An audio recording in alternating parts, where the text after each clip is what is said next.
Ya, bismillahirrahmanirrahim. Assalamualaikum warahmatullahi wabarakatuh. Yang terhormat Bapak Ahmad Marzuk MPD selaku pembimbing dosen mata kuliah kewirausahaan.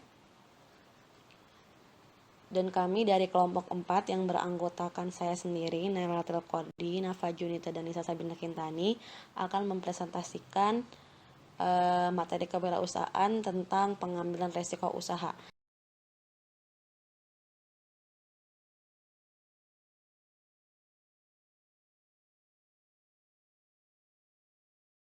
Saya sebagai pemateri pertama akan memaparkan tentang apa itu resiko usaha. Nah, resiko usaha itu adalah resiko usaha adalah suatu bahaya atau akibat yang kemungkinan dapat terjadi pada keadaan sebuah usaha yang sedang berlangsung maupun situasi usaha yang akan datang.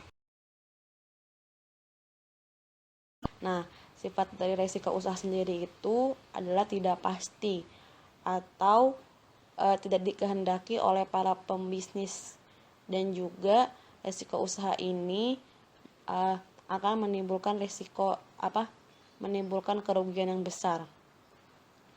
Dan bagi para wirausaha, risiko ini bukan suatu hambatan tetapi sebuah tantangan untuk meraih kesuksesan.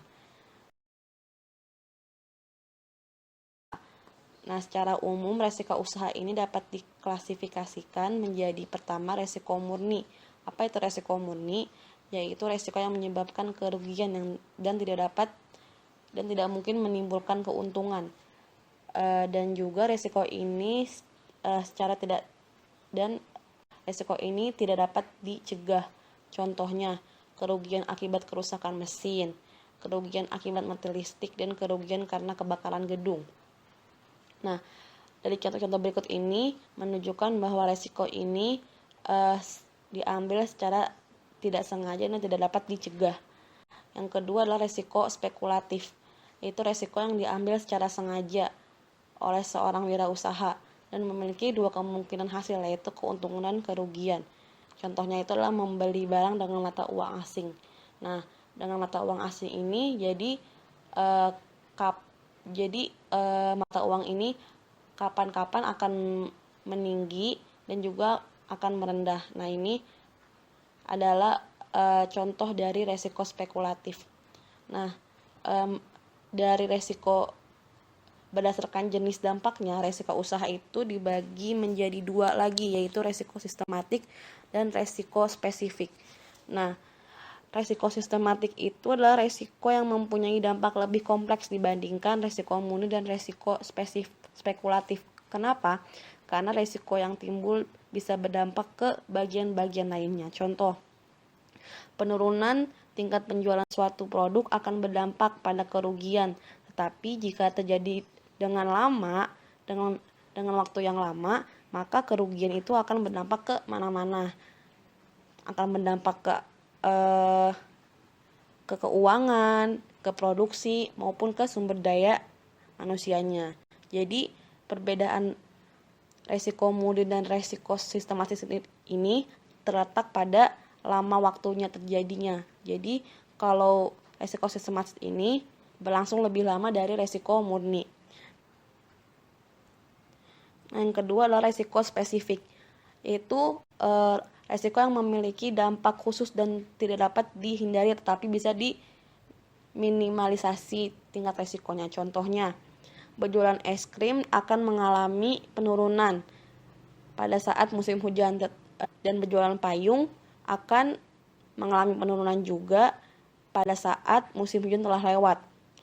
Nah, kita bisa mengurangi resiko kerugian ini dengan melakukan kombinasi dari kedua usaha tersebut. Jadi, misalnya pada saat musim hujan kita berjualan payung dan pada saat musim kemarau kita berjualan es krim. Nah, ini akan mengurangi resiko kerugian kita dengan cara mengkombinasi dua usaha tersebut. Nah, jadi klasifikasi resiko usaha itu ada 4. Yang pertama berdasarkan secara umum, yaitu ada 2, resiko murni dan resiko spekulatif, dan juga berdasarkan dampak, yaitu ada 2 juga, yaitu resiko sistematik dan resiko spesifik. Jadi Jadi klasifikasi resiko usaha itu ada 4. Nah, sekian dari saya. Kurang lebihnya mohon maaf. Presentasi yang selanjutnya akan dilanjutkan oleh Nafa Junita. Slide selanjutnya yaitu jenis-jenis risiko usaha. Yang pertama, risiko perusahaan, yaitu risiko yang terjadi pada suatu usaha yang akan berdampak pada kelangsungan hidup atau saham perusahaan tersebut. Yang kedua, risiko keuangan, yaitu risiko yang berdampak kerugian pada aspek keuangan perusahaan.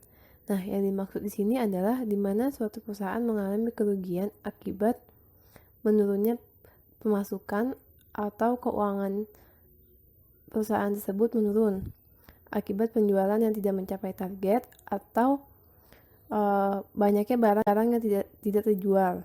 Nah, yang ketiga ini adalah risiko likuiditas atau ketersediaan uang tunai, yaitu ketika ada tagihan macet dari pelanggan yang menyebabkan alam ketersediaan uang tunai perusahaan. Hal ini bisa berdampak pada kerugian tingkat suku bunga dan kesulitan dalam membayar gaji karyawan. Nah, contohnya di sini misalkan ada pelanggan yang lama membayar tagihannya kepada suatu perusahaan. Nah, sehingga membuat arus uang di suatu perusahaan ini macet atau tidak terkendali. Nah, berdampak pada pembayaran gaji karyawan yang tidak teratur atau pembayaran gaji karyawan yang hanya setengah dari gaji biasanya. Nah, yang keempat adalah risiko pemodalan, yaitu risiko yang terjadi karena kerugian penjualan likuiditas dan keuangan yang membuat modal suatu usaha mengalami penurunan yang signifikan atau rugi besar. Hal ini harus segera diatasi dengan meneliti dan mengevaluasi faktor penyebabnya. Nah, pemodalan ini misalkan suatu perusahaan mengalami kerugian akibat modal dengan harga yang dijual itu tidak seimbang sehingga mengalami kerugian besar, dan atau bisa jadi barang yang dijual itu bernilai lebih kecil dibanding modal yang dilakukan. Nah, yang kelima adalah risiko pasar, yaitu risiko yang terjadi akibat persaingan usaha, perubahan pola persaingan, daya hidup pelanggan, maupun munculnya pesaing baru yang potensial di pasar produk. Nah, ini risiko pasar itu sudah jelas ya, maksudnya banyak pesaing-pesaing dari luar, banyak produk-produk baru gitu. Nah, yang keenam yaitu risiko operasional, yaitu risiko dari penyimpangan hasil yang diprediksikan karena tidak sempurnanya penerapan keputusan, perubahan sistem, sumber daya manusia, produktivitas, inovasi, proses, dan mutu produk. Nah, ini menyangkut operasional dari suatu perusahaan. Nah, risiko operasional ini misalkan sumber daya manusia yang berkurang, produktivitasnya juga menurun gitu, inovasinya juga berkurang. Nah, yang ketujuh adalah risiko internal, yaitu risiko yang berasal dari dalam perusahaan itu sendiri.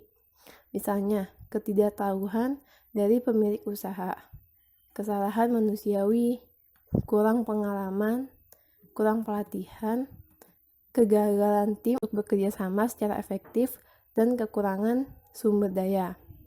Bisa sumber daya manusianya ataupun sumber daya yang menyangkut seperti bahan-bahan untuk menghasilkan suatu produk. Nah, yang ke-8 atau terakhir adalah risiko eksternal, yaitu risiko yang berasal dari luar perusahaan. Misalnya, kegiatan pemasakan yang berakibat kegagalan perubahan spesifikasi produk.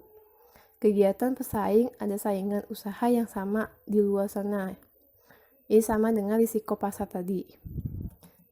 Terus tingkah laku pelanggan atau perubahan permintaan dan perubahan persepsi. Nah, ini tidak dapat dihindari tingkah laku pelanggan, tapi kita juga bisa mempelajarinya. Kekuatan alam. Nah, yang terakhir itu adalah kekuatan. Bismillahirrahmanirrahim. Assalamualaikum warahmatullahi wabarakatuh. Pada kesempatan kali ini, saya Nisa Sabrina Kintani akan menjelaskan tentang cara mengidentifikasi risiko usaha. Seorang wirausahawan harus mampu mengidentifikasi risiko usaha dalam kegiatannya berwirausaha. Karena identifikasi ini dapat membantunya untuk mengenali titik-titik rawan ia akan mendapatkan risiko. Oleh karena itu, ia akan dengan mudah mengenalinya dan mengetahui hal apa yang harus dilakukannya ketika mendapatkan risiko tersebut, serta diharapkan mampu memperkecil risikonya. Terdapat beberapa cara dalam mengidentifikasi risiko usaha. Yang pertama, metode analisa dari pengalaman dan sejarah. Yang kedua, metode pengamatan dan survei. Yang ketiga, metode para pakar atau pendapat ahli. Saya akan membahas yang pertama untuk metode analisa dan pengalaman dari sejarah. Ini merupakan metode yang membutuhkan bantuan data dan informasi yang akurat. Dengan adanya data, dapat membuat wirausahawan menimang apa yang seharusnya diperbaiki. Adapun data-data yang dijadikan bahan analisis ini misalnya laporan keuangan, keluhan pelanggan, dan kecacatan produk. Contoh, dalam laporan keuangan, hasil pengeluaran yang berlebih atau hasil keuangan yang justru defisit mampu membuat seorang wirausahawan memperkirakan lagi apa yang harus ada dan tidak ada dalam pengeluaran primernya. Sedangkan untuk informasi keluhan pelanggan, mampu membuat wirausahawan memperbaikinya di kemudian hari dengan menjadikan keluhan itu sebagai acuan untuknya. Metode ini juga disebut dengan metode yang belajar dari pengalaman. Baik pengalaman pelaku wirausaha itu sendiri maupun pengalaman orang yang dikenalnya. Hal ini mampu menjadi guru yang baik dalam berwirausaha. Metode selanjutnya adalah pengamatan dan survei. Ini merupakan metode yang masih berkesinambungan dengan metode pertama, yaitu dengan cara survei dan mengamati beberapa aspek guna menyokong proses identifikasi. Survei yang dilakukan wirausahawan terdapat beberapa macam juga, seperti survei gaya hidup pelanggan, survei lokasi dan lingkungan, survei target pasar, dan lain sebagainya. Untuk survei gaya hidup pelanggan, ini hasil surveinya bisa dilakukan untuk menyesuaikan produk dengan gaya hidup pelanggan agar meningkatkan minat calon pelanggan dalam mengonsumsi produk. Jadi adanya penyesuaian antara gaya hidup pelanggan dengan produk yang akan dihasilkan itu berasal dari survei gaya hidup pelanggan. Adapun survei lokasi dan lingkungan. Survei ini dilakukan untuk menyesuaikan lokasi pasar, misalnya atau lingkungan pasar dengan produk yang akan dijual. Survei sangat berguna bagi para wirausahawan untuk mengidentifikasi risiko yang kemungkinan akan diambil olehnya. Kemudian yang ketiga adalah metode para pakar atau pendapat para ahli. Ini merupakan metode terakhir dalam mengidentifikasi risiko usaha. Beberapa ahli, baik ahli ekonomi maupun ahli dalam bidang wirausaha, dapat dijadikan sebagai identifikasi risiko usaha bagi seorang wirausahawan. Jadi pendapat-pendapat para ahli ini bisa dijadikan acuan bagi wirausahawan dalam mengambil risiko usaha tersebut. Saya Nafa Junita akan melanjutkan presentasi mengenai klasifikasi wirausahawan dalam menghadapi risiko usaha. Nah, terdapat 4 tipe seorang wirausahawan ketika menghadapi risiko usaha. Yang pertama yaitu risk avoider. Nah, di sini orang yang tidak senang dengan risiko, bahkan lebih condong untuk menjauhi risiko tersebut. Nah, orang seperti ini dia payah dalam mengambil risiko. Dia tidak mau pusing, tidak mau susah ketika nantinya dia akan mendapatkan risiko, sehingga dia lebih baik menjauhi risiko tersebut. Yang kedua yaitu risk calculator. Nah, orang yang memiliki tipe ini atau wirausahawan yang memiliki tipe ini yaitu berani mengambil keputusan, tahu akan risikonya, dan mampu mengkalkulasikan setiap risiko yang mungkin akan didapatkannya. Sehingga orang tersebut ini sudah tahu apa risiko yang akan terjadi ke depannya. Yang ketiga yaitu risk manager, merupakan orang yang berani mengambil risiko berdasarkan dengan perhitungan risiko dan ketidakpastian serta berdasarkan intuisinya untuk memperoleh keuntungan. Yang terakhir yaitu tipe risk taker. Mereka yang risk taker merupakan sekelompok orang yang mampu mengambil risiko namun tidak dengan memperhitungkannya, melainkan berdasarkan spekulatif saja. Nah, kalau tadi risk manager, seorang wirausahawan mengambil risiko dengan memperhitungkannya. Sedangkan risk taker ini kebalikannya. Orang tersebut tidak memperhitungkannya, melainkan berdasarkan spekulatif saja. Bismillahirrahmanirrahim, saya akan menjelaskan tentang upaya memperkecil risiko usaha. Karena seorang wirausahawan pastinya akan mendapatkan risiko usaha baik besar maupun kecilnya, maka terdapat beberapa upaya bagi wirausahawan untuk memperkecil risiko usaha yang ada. Ada beberapa cara, ada 5 cara. Yang pertama, kenali sumber risiko. Yang kedua, berpikir kreatif dan inovatif. Yang ketiga, belajar dari pengalaman. Yang keempat, keahlian menganalisa. Yang kelima, mengasuransikan apa yang harus diasuransi. Saya akan bahas yang pertama, untuk kenali sumber risiko. Mengenali sumber risiko bisa dilakukan dengan cara mengidentifikasi risiko usaha, seperti yang sudah dibahas pada subbab sebelumnya. Seseorang yang hendak berwirausaha dapat mengenali risiko yang dijumpainya ketika akan berwirausaha. Jadi dengan mengenali sumber risiko yang ada, ia akan mengetahui di mana saja ia akan mendapatkan risiko usaha tersebut. Oleh karena itu, kemungkinan terburuknya dia akan dapat memperhitungkannya dan dapat menanggulanginya jika mungkin. Nah, hal ini mampu memperkecil risiko usaha karena seorang wirausahawan sudah memiliki kesiapan sebelumnya. Yang kedua, berpikir secara kreatif dan inovatif. Kreatif dan inovatif merupakan sifat yang seharusnya dimiliki oleh seorang wirausahawan dalam berwirausaha. Karena pemikiran ini sangat dibutuhkan dalam proses wirausaha itu sendiri. Dengan adanya pemikiran kreatif dan inovatif, wirausahawan dapat memperkecil risiko dalam berwirausaha. Karena pemikiran-pemikiran yang out of the box, yang beda, yang kreatif, itu mampu menemukan solusi-solusi untuk memperkecil risiko atau bahkan menanggulangi risiko itu sendiri.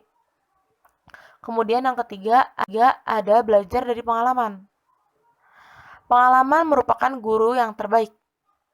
Dan hal itu juga berlaku pada konsep berwirausaha. Pengalaman yang didapat baik dari seorang wirausahawan maupun dari kenalannya ataupun yang ia tahu, itu dapat menjadikannya sebagai guru yang terbaik untuk memperkecil risiko usaha.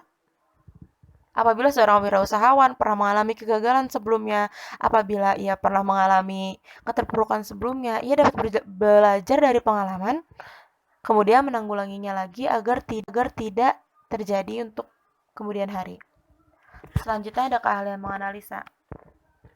Keahlian menganalisa ini beberapa kalian seperti menganalisa, menelaah, serta menilai setiap kemungkinan yang bisa terjadi. Ini merupakan hal yang penting dalam berwirausaha. Karena dengan adanya keahlian ini, ia dapat melihat kemungkinan-kemungkinan yang dapat terjadi dari hasil analisa itu tersebut, serta dapat menguraikan sebab akibat dan mampu meminimalisir setiap risiko usaha. Kemudian yang kelima, ada mengasuransikan apa yang harus diasuransi. Setiap kemungkinan risiko yang mungkin saja terjadi dapat diperkecil dengan cara mengasuransikan apa yang dapat atau harus diasuransikan. Ada beberapa jenis asuransi, seperti misalnya asuransi kegiatan, kecelakaan, maupun keselamatan. Sistem asuransi ini berfungsi untuk meminimalisir risiko yang ada. Oleh karena itu, seorang wirausahawan harus dapat mengetahui apa-apa saja yang harus diasuransikan dan perlu diasuransikan. Sekian penjelasan dari kelompok kami. Kurang lebihnya mohon maaf.